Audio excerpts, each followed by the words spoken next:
One day I received a call saying my husband had been in an accident. The shock wasn't so much the accident itself, but the news that his mistress had been in the car with him. The mistress didn't survive, and my husband was left paralyzed from the waist down. In the midst of this, he began to demand that I take care of him for the rest of his life. Was I expected to dedicate my life to caring for a man who got into an accident while cheating on me? This can't be happening. I'll teach you a lesson. My name is Mandy, and I'm 32 years old. I live with my husband Ray and our daughter Lily, who's almost 5 years old. I had taken a break from my job when I got pregnant, but I began working again when Lily started daycare. Between work and raising a child, I'm always busy, but I'm also leading a fulfilling life. This is all thanks to Ray, my husband. He has been working diligently and also does a great job of taking care of Lily. As a husband, a father, and the head of our household, he has always done his best. It has been our daily routine to have dinner and listen to Lily's stories after Ray gets home from work. Hey, Daddy, listen, I drew a picture at daycare today. Oh, did you? You're really good at drawing, Lily. You should draw a picture of me next time. Oh, okay. Oh, and Mary told me that her family went to the amusement park today. I want to go too. Amusement park? Huh. How about we all go together next weekend? Really? Yay! I love you, Daddy. I love you too, Lily. Well, after your mom, of course. Then Ray would wink at me, and Lily would puff her cheeks out in pretend annoyance. These normal days spent with my family are my greatest treasure. But when did Ray start to change? He started coming home late and often left early in the morning on his days off. At first, I thought it was just a coincidence, but the frequency of these strange behaviors began to concern me. So I decided to confront him. Ray, you've been coming home late a lot lately. Are you busy at work? Huh? Oh, yeah. I've got some new projects and stuff. I see, but you also leave early in the morning on your days off, and you never tell me where you're going. Well, I've been visiting my parents. I thought I should check up on them from time to time. Your parents' house? To be honest, in-laws aren't young. But we see them once every few months, and they're doing fine. So why all these sudden visits? Although I was suspicious, I didn't want to press him too hard, so I let it go that day. 2 weeks later, Ray texted me again saying, I'll be home late. I have overtime work to do. He didn't get home until after midnight. Ray came home in high spirits, but something about him was off, and I noticed immediately. Ray, where have you been? I told you I had to work late, didn't I? But what about that smell? What smell? The scent of sweet perfume. It's clearly a woman's fragrance. Why would you smell like that if you were working late? That's... My husband's eyes were obviously darting about, clearly flustered. As I pressed him further, he quickly interrupted me. Actually, there was a client entertainment event today. A client event? In response to my question, my husband nodded vigorously. You see, one of the VIPs at the client's place is a woman. You'd expect some perfume to rub off if we were drinking together, right? Then why did you lie to me from the start? There was no need to lie about overtime. I felt guilty because you were working hard at home, taking care of housework and Lily. I didn't mean to lie. I didn't want to make you worry. Seeing my husband's hands clasped in front of his face, I couldn't press him any further. As I had work the next day, I decided to let it go and head to bed. Ever since, every time he came home late, I could smell that perfume on him. Whenever I asked him about it, all he would say was, it was another client event, and nothing more. Unknown to him, my suspicions only grew stronger. Then one day, feeling that something was definitely off, I left Lily with my parents and decided to meet my younger sister. As soon as I met up with my sister and we settled at a cafe, I started to discuss my husband's behavior with her. Ray has been coming home late a lot recently. So you're saying he always has a scent of a woman's perfume, huh? Yeah. He's definitely cheating. Really? My sister gave a serious nod, confirming my suspicion. I had an inkling myself, but hearing it from a third party made me believe it even more. So Ray is really cheating on me. Firstly, it's strange to have client events with the same client so frequently. And besides, he must have been close enough for the perfume to stick, right? I guess so. Sis, I know it's tough with Lily and all, but I think you should have a serious talk with Ray. Yeah. Just then my sister said in a disturbing tone, Hey, look there. What's going on? Speak of the devil, look over there. Isn't that your husband?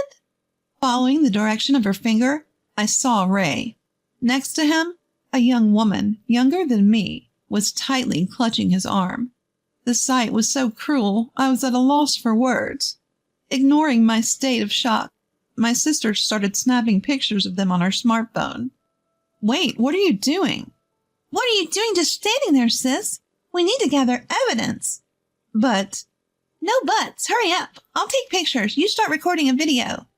Urged by my sister, I shakily activated the camera app on my smartphone. Ray and the woman got into Ray's car, arm in arm, and kissed each other numerous times. I recorded everything that transpired. I stopped the recording once the car drove off. Here I was, Ray's wife, now holding evidence of my husband's infidelity. I had forgotten that we were in a cafe as tears started rolling down my cheeks. My sister remained silent for a while, but then she gripped my hand and firmly said, Sis, I know it's hard, but you should really have a serious talk with Ray. I know, but... This is also for Lily's sake. Can we just stand by and let such a despicable man who lies without remorse and cheats be her father? For Lily's sake. At my sister's words, I was jolted back to reality. That's right. The only one who can protect Lily is me. Ray may be Lily's dear father, but I have to confront this sooner rather than later. Now that I know what he's done, he has no right to be a father. After talking it over with my sister, we decided to have Lily stay at our parents' house for the day. I returned home to wait for my husband's return, but he didn't come back no matter how long I waited. Around 10 p.m., our rarely used landline rang. Who could it be at this hour? As I picked up the phone, a man's voice asked, Is this Mrs. Johnson's residence? Yes, it is. Who am I speaking with? This is the police. This is Mr. Ray Johnson's residence, correct? Yes, it is. The police? Did my husband do something? Please stay calm. Your husband has been involved in an accident. What? According to the police, my husband had a car accident and a woman who was in the passenger seat lost her life. My husband was apparently taken to the nearby university hospital. I rushed to the hospital without even grabbing anything. At the university hospital, my husband was undergoing surgery in the emergency room. A police officer who rushed in explained the situation at the time of the accident. Based on the circumstances, it appears that your husband and the deceased woman were in a close relationship. Is that so? Seeing my stunned response, the police officer questioned with a, huh? expression. Did you have any suspicions, ma'am? Yes, just today. I was about to confront him with the evidence of his affair. I see. This is difficult to say, but there's a possibility that your husband might have some disability due to the aftermath of the accident. That's enough. Just enough. In the subsequent conversation with the police, it was revealed that my husband's mistress was also married. The husband of the mistress, who had also rushed over, seemed very disoriented, and his expression was indescribable, given that only Ray had survived. A few days later, my husband, who had finished his surgery, regained consciousness for the first time since the accident. Upon receiving the news, I headed to the hospital with my parents, sister, and daughter. I left Lily with my sister, and only my parents and I went into the hospital room. When we arrived, my in-laws were already there. As explained, it seemed that my husband was left with paralysis on one side of his body due to the accident. I'm sorry. It seems I've caused you all some worry. My husband, seeing us, started to apologize remorsefully. Before I could respond, my in-laws rushed to his bed. What are you apologizing for? It's good enough that you're alive. Being alive is like hitting the jackpot. That's right, Ray. You're usually a good man, and that's why you survived this. Dad, Mom, thank you. I'm really glad I survived. My husband and my in-laws were getting carried away as if the fact of the affair never existed. My worry turned into anger, and I finally spoke up. Sorry to interrupt your celebration, but Ray, will you divorce me? What? I got these divorce papers. Can you please sign them? Divorce? What are you suddenly talking about? Suddenly? You had an accident with your mistress. What are you even saying? No, you got it all wrong. The woman in the car with me was just a business associate, not a mistress. My husband began to lie desperately. Does he really think he can hide it from me? I decided to reveal the truth to him. Do you plan to play dumb now? I already know. I know that you cheated, Ray. No, I swear I didn't cheat. You were at a cafe with your mistress on the day of the accident, weren't you? I saw you two get into the car together. No, that's not. Don't make excuses. I had forgotten I was in a hospital room and raised my voice. You even cut down on the time with Lily to play around with your mistress. What the hell were you thinking? My mother-in-law interrupted me with a frown. Oh dear, Mandy. What are you so angry about? If Ray cheated, it's because you did something wrong. What? Mother-in-law, what are you saying?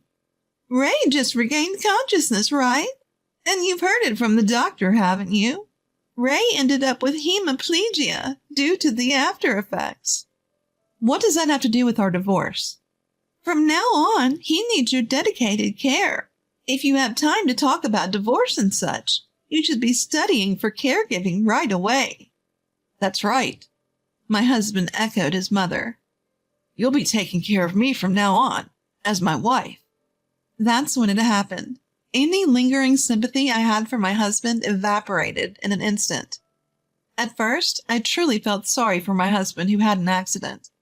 Even though he had cheated, ending up with hemiplegia was...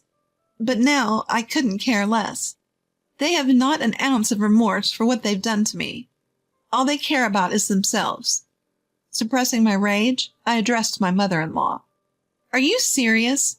Who in the hell would want to take care of a cheating idiot? An idiot? Mandy, how dare you insult my Ray? Well, it's the truth, isn't it? It's true he cheated, and it's true he caused an accident. Isn't everything your son's fault? But even if the accident was his fault, cheating happens because of the other person. If I did something wrong, does that mean he's allowed to cheat? I was desperately trying to balance work, childcare, and housework for my family. You say it's my fault, and you still defend your cheating son. Well, that is. My unusually assertive tone made my mother-in-law's voice gradually quieter. My husband, unable to stand by, yelled at me. How dare you talk to my mom like that? Perhaps believing that being a patient makes him superior, my husband glared at me. I moved closer to him, looking down on him with intensity, and he muttered, What the? In a frightened tone. Cut the crap, would you? Who do you think is responsible for the situation we're in now? Well, that is... The reason we're in this mess in the first place is because you betrayed our family by cheating, right? Getting into an accident with your mistress? You must be a total fool. There's no other word for it. What the? It's all messy now because you suddenly started talking about divorce. He still seems not to feel at fault for what has happened. With a deep sense of disgust and bitterness in my heart, I lashed out at him. Grow up, you worthless man. How long are you going to blame everyone else? Anyway, think about it yourself. You're the one who cheated, and on top of that, your mistress died in an accident. Stop justifying yourself. Mandy? You destroyed our family with your thoughtless affair. I don't know how much pain Lily will have to go through because of you. You've not only hurt me, but you've also trampled on our daughter's heart. There's no way I could stay married to someone like you. Just go on and paralyze yourself for all I care. As I walked away, Ray was at a loss for words, his face pale. As I caught my breath, the hospital room door opened and our daughter walked in. Lily? How did... Sorry, sis. I took my eyes off Lily for just a moment. Following Lily, my younger sister entered the room, bowing her head apologetically. Seeing Lily, Ray seized the opportunity to latch onto our daughter. Lily, you wouldn't want... right? Daddy? What? You don't want Daddy and Mommy to be apart, right? To Ray's question, Lily gave a thoughtful, before finally saying, If Mommy's here, I'm fine. At her words, Ray let out a dumbfounded, what? Because Mommy looks sad when she's with Daddy. That's because Daddy's doing something that Mommy hates, right? Well, that's... I hate the daddy who makes Mommy sad. I don't need a daddy. I'm fine with just Mommy. No way. Ray seemed to be taken aback by Lily's words. With nothing more to say, he laid down on the bed, his shoulders slumped. When I once again shoved the divorce papers at him, he quickly gave up and signed them. I then hired a lawyer and sought alimony and child support based on evidence of his infidelity. He was also told about the damages by the husband of his mistress, so the amount that he had to pay was considerable. His mistress was a junior at his company, and his infidelity was exposed, leading to his dismissal. It's not just an affair, but he took a woman's life, so this is just retribution. The double damages drained Ray's savings, and he's now living in a small apartment with his in-laws after selling his house. I heard that his in-laws are taking care of their wheelchair-bound son every day. As for me, I've decided to stay at my parents' house for a while with Lily. Once we settled down, I plan to live alone with Lily again. But we thought it would be better for Lily's mental health to live with a lot of people for a while. On our way to the daycare, I asked her about the one thing that had been bothering me. Hey, Lily, are you really okay? Huh? With what? With Daddy not being here. Is it okay with just Mommy and you? At that, Lily smiled brightly and said cheerfully, I love Mommy the most. I hate everyone who makes Mommy sad. I see. Mommy loves Lily, too. Lily threw her arms around me with all her strength. Holding my daughter in return, I determined to protect her for the rest of my life.